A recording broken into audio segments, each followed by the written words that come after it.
بسم اللہ الرحمن الرحیم۔ صحیح مسلم کتاب الایمان، ایمان کے احکام و مسائل، حدیث نمبر 93۔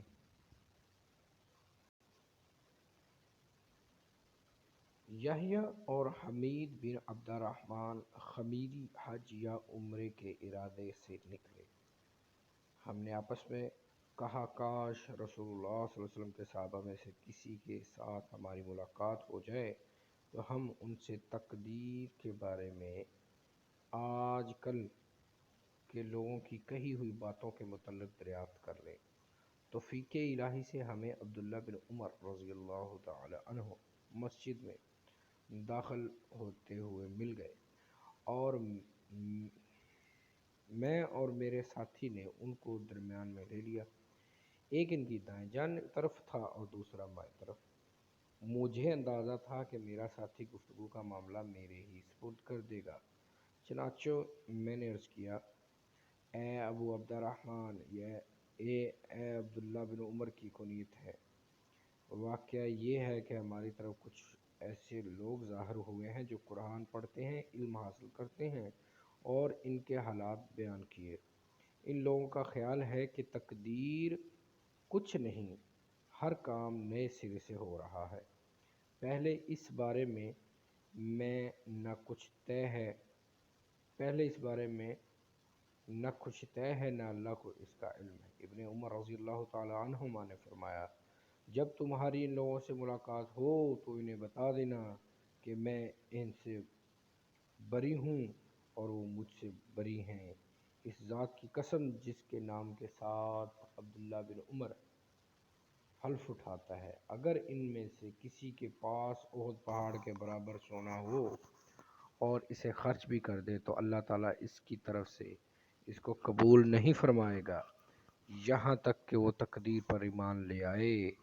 پھر کہا، مجھے میرے والد عمر بن خطاب نے بتایا، ایک دن ہم رسول اللہ صلی اللہ علیہ وسلم کی خدمت میں حاضر تھے کہ اچانک ایک شخص ہمارے سامنے نمودار ہوا۔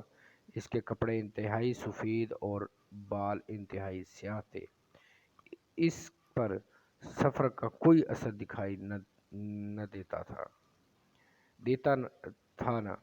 نہ ہم میں سے کوئی اسے پہچانتا تھا، حتیٰ کہ وہ آ کر نبی صلی اللہ علیہ وسلم کے پاس بیٹھ گیا اور اپنے گھٹنے آپ صلی اللہ علیہ وسلم کے گھٹنوں سے ملا دیے اور اپنے ہاتھ آپ صلی اللہ علیہ وسلم کی رانوں پر رکھ دیے اور کہا، اے محمد صلی اللہ علیہ وسلم، مجھے اسلام کے بارے میں بتائیے۔ رسول اللہ صلی اللہ علیہ وسلم نے فرمایا، اسلام یہ ہے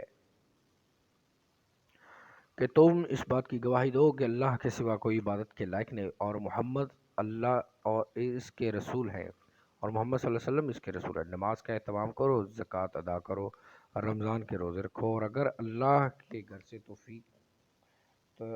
کے گھر تک راستہ طے کرنے کی استطاعت ہو تو اس کا حج کرو۔ اس نے کہا، آپ نے سچ فرمایا۔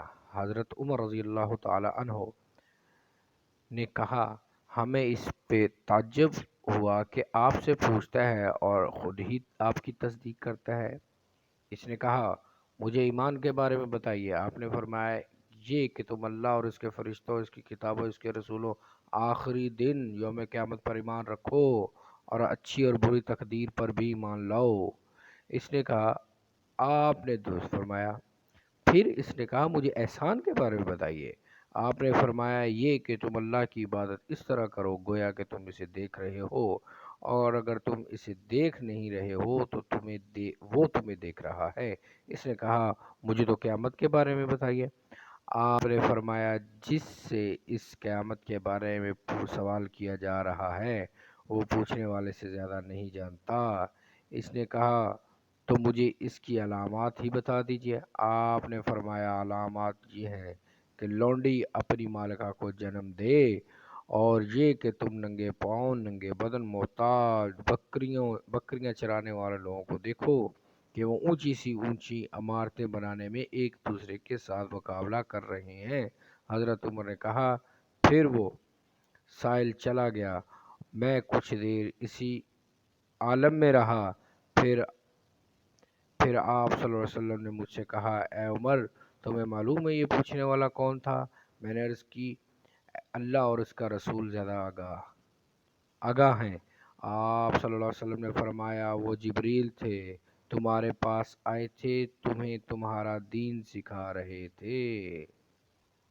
کتاب الایمان حدیث نمبر 93۔ حدیث نمبر 93۔ حدیث نمبر 93۔ صحیح مسلم حدیث نمبر 93۔